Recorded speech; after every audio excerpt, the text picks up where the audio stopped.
This is the Scorecard, where you score the latest sports news and in-depth views. I'm Anton Roxas. On the Scorecard tonight, Eala withdraws from Cincinnati Open due to shoulder injury. Gilas Final 12 set for FIBA Asia Cup. Cone confident despite Sotto's absence. Olympic champ Laura Dahlmeier dies in tragic climbing accident on Eala Peak. In Major League Baseball, Guardians blank Rockies 5-0. Fry's homer ignites dominant night in Cleveland. In the WNBA, Mercury blow early lead in 107-101 loss to Indiana Fever. Meanwhile, Agent Zero busted. Gilbert Arenas charged in illegal poker raid at LA mansion.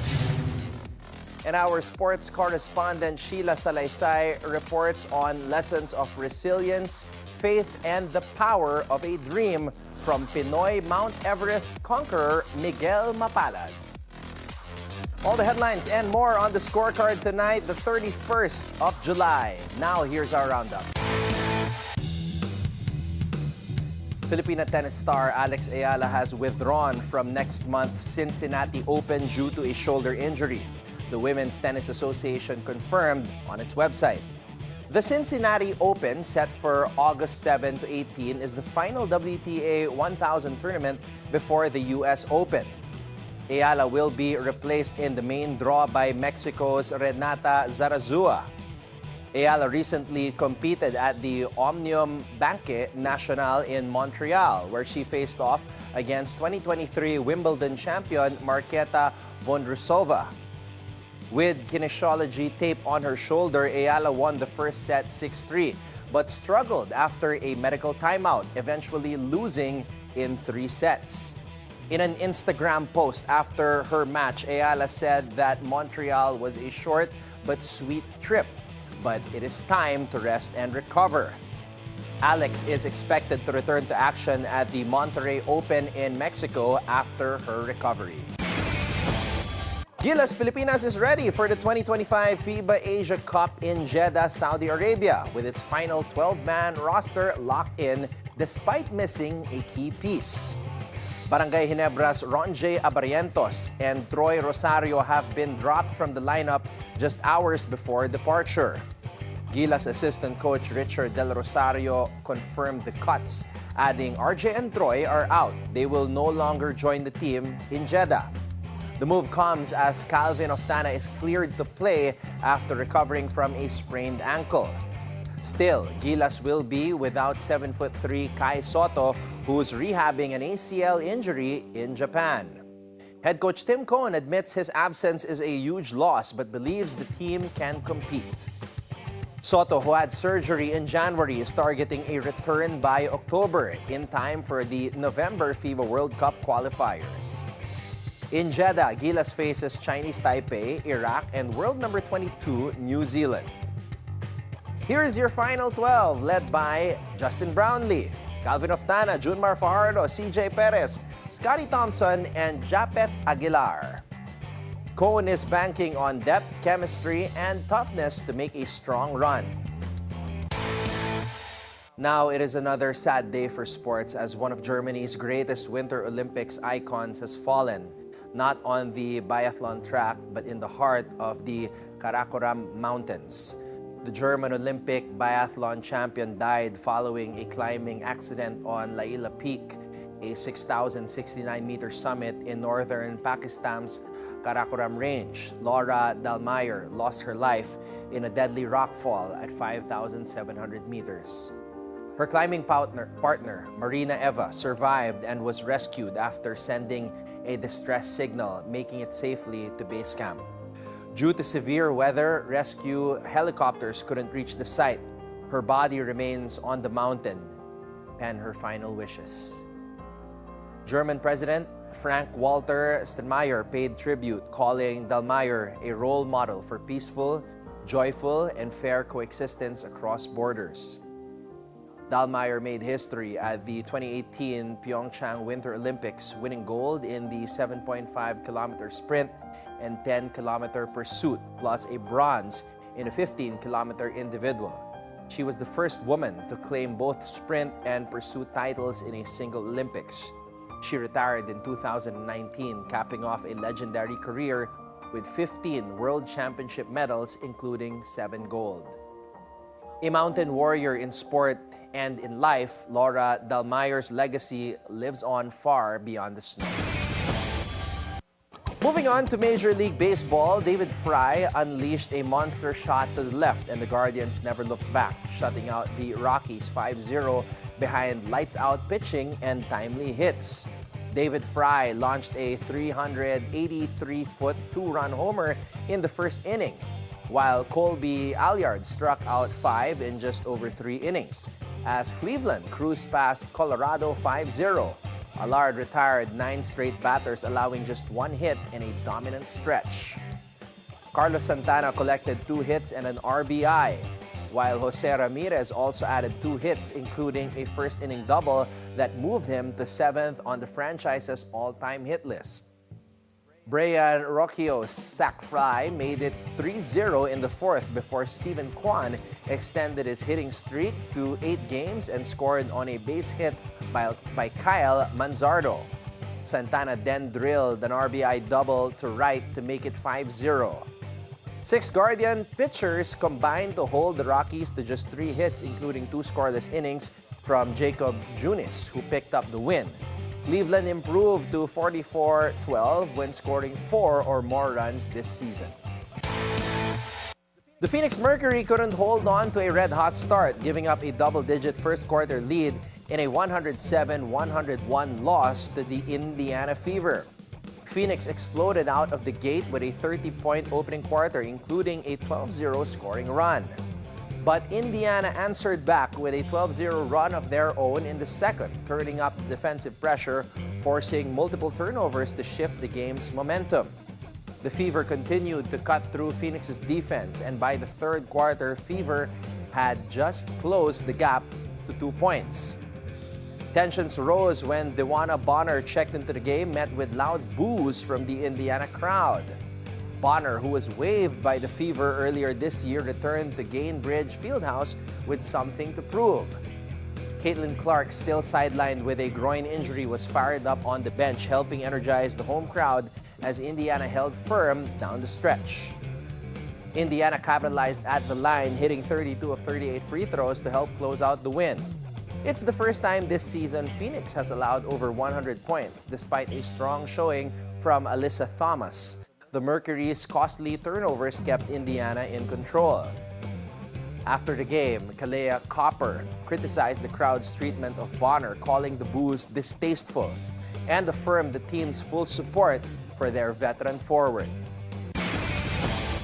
From NBA buckets to federal busts, Gilbert Arenas is back in the headlines, this time for allegedly running a high-stakes gambling den right inside his luxury LA home. Former NBA star Gilbert Arenas, aka Agent Zero, was arrested in Los Angeles alongside 5 others for allegedly operating illegal high-stakes poker games out of his Encino mansion. Federal prosecutors say the group ran pot limit Omaha games from September 2021 to July 2022, collecting rake fees while staffing the events with armed security, chefs, and women who served drinks, gave massages, and paid a cut of their tips. Arenas faces charges of conspiracy, operating an illegal gambling business, and lying to federal investigators. He pleaded not guilty and was released on a $50,000 bond. Trial is set for September 23. One co-defendant is tied to an Israeli crime syndicate and faces immigration fraud charges for a sham marriage. Arenas, a 3-time NBA All-Star, averaged 20.7 points in his career but was suspended in 2010 after a locker room gun incident. He last played professionally in China in 2013. If convicted, Arenas could face up to 5 years in federal prison per count. And now, here's your daily dose of sports lingo. What do you call a play where the big man sets a screen, but instead of rolling to the rim, he steps back for a jumper? It's called a pick and pop.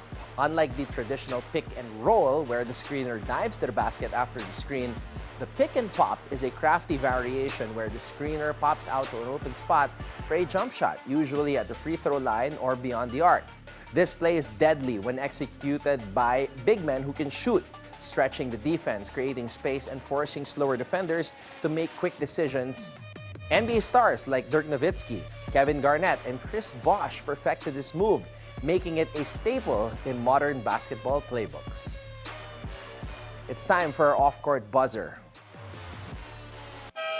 Indiana Fever guard Sophie Cunningham keeps scoring off the court, signing a new podcast deal with The Volume, the digital media company founded by Colin Cowherd. Cunningham will co-host Show Me Something alongside Wes Wilson of Bravo Summer House, a fellow Missouri native and high school friend. The weekly podcast, which debuts Wednesday, will feature guests from sports, lifestyle, and entertainment. Cunningham, 28, has seen a meteoric rise in her popularity since her on-court clash with Connecticut Sun players on June 17, where she defended Caitlin Clark during a heated game. Since then, she's landed deals with Ring, Arby's, and Adidas, while amassing over 1 million followers on both TikTok and Instagram. In her first season with the Fever after 6 years with the Phoenix Mercury, Cunningham has appeared in 21 games, 4 starts, averaging 7.5 points and 3.9 rebounds per outing. From on-court enforcer to podcast personality, Cunningham is turning her fierce reputation into media gold. And that's our roundup for tonight, the 31st of July. When we return, our sports correspondent Sheila Salaysay reports on lessons of resilience, faith, and the power of a dream from Pinoy Mount Everest conqueror Miguel Mapalad. So keep it right here on The Scorecard.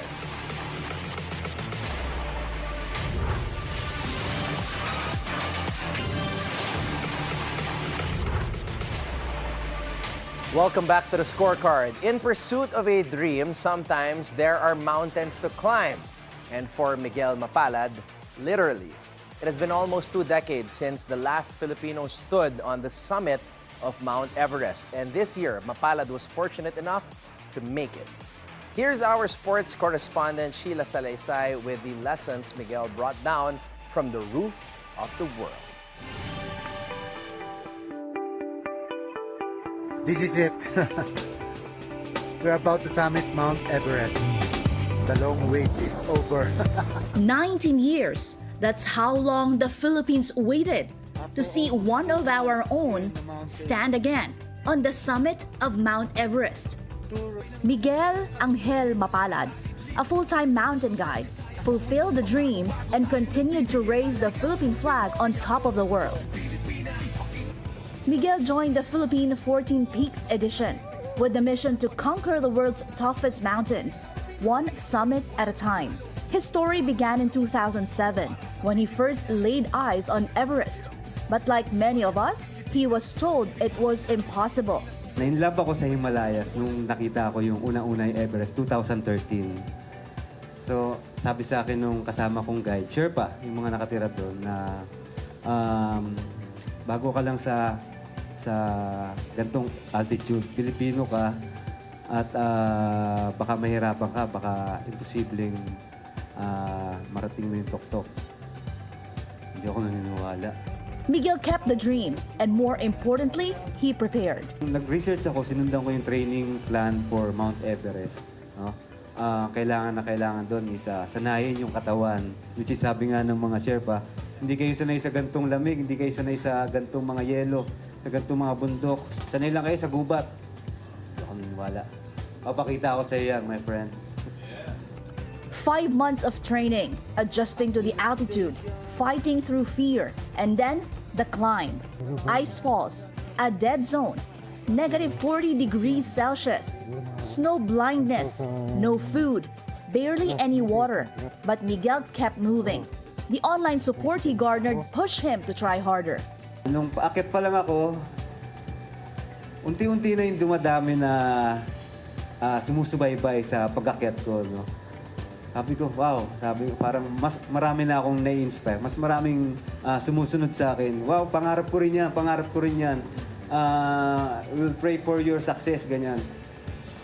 Siya yung nagbigay sa akin ng araw-araw pagka nagbabasa ako ng mga comments sa social media, no?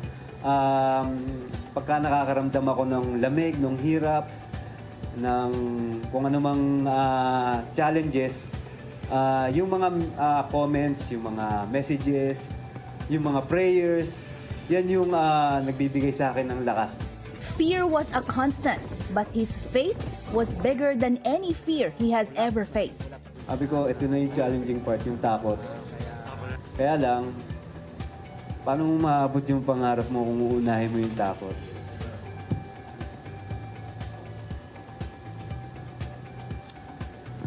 Tiwala naman ako sa capacity ko. Tiwala rin ako sa mga equipments ngayon for forecast, mga ganyan. And tiwala rin ako kay Lord, syempre. Dasal muna ako. Binigyan niya ako ng lakas. They lost a fellow climber. Engineer Philip Santiago made their team more determined to reach the summit. Tapos, tumagal ng tumagal. Umabot kami sa death zone. Pangalan pa lang nakakatakot na. Okay, so ito, isa pa rin sa pangarap ko na madaanan. No? Nakakatakot pero hindi ko alam kung bakit pinangarap ko pa rin siyang daanan. Pero yun nga, nag-stay kami sa death zone. Na-experience ko yung death zone. Masaya naman ako sa death zone. Okay, na-survive ko siya. And then, the summit push. The moment came, a dream 20 years in the making, and Miguel Mapalad, a Filipino, stood on the top of the world. Inabot kami ng 12 hours going to summit kasi sobrang dami talaga ng umakyat nung time na yon. And for me, medyo dramatic ng konti yung nung malapit na kami sa summit, no? Parang yung last 10 step na ito na yung matagal mong pinangarap after 20 years. Yan na yung last 10 steps ko. Talagang parang naging slow motion. Na-realize ko, grabe, matatapos ko na siya. He took a photo. He took a breath, and he took the country with him. When he finally returned to base camp, hungry, frozen, exhausted, he opened his messages and saw an entire nation waiting, praying, and celebrating with him. Miguel Mapalad stands as a symbol of what we can achieve when we dream without fear and climb without limits.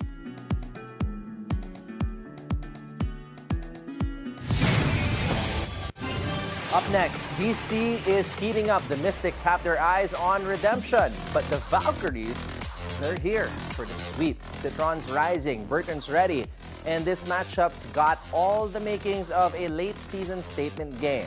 So tune in, lock in, and as always, keep your eyes on the prize.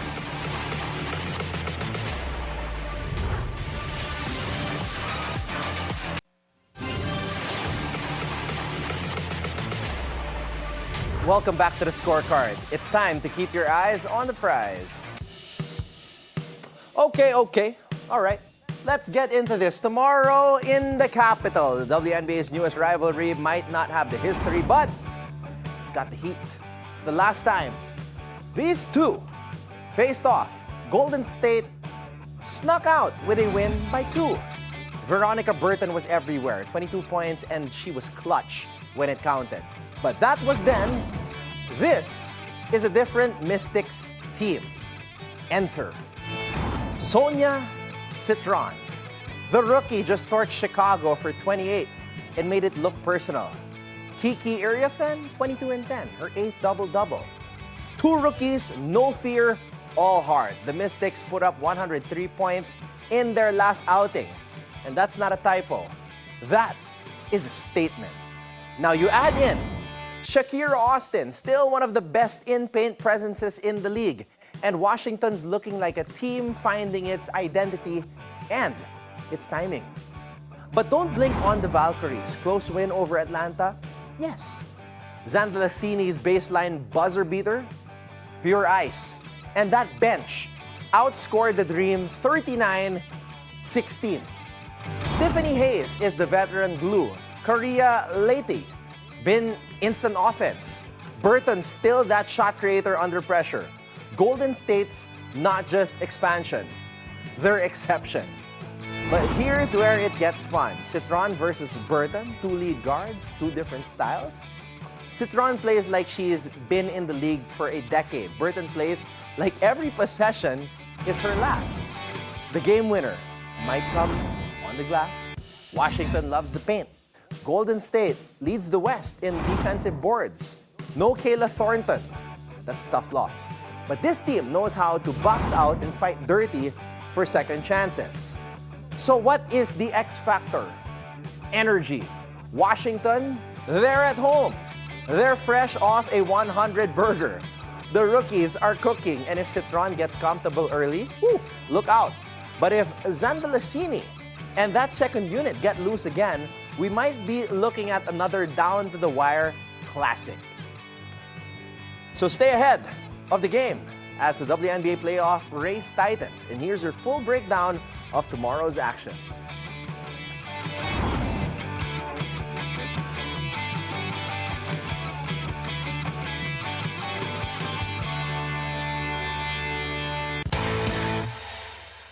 And that's a wrap on our WNBA Showdown preview. DC is on notice. The Valkyries want the season sweep. The Mystics want payback. And the WNBA, well, it just keeps delivering.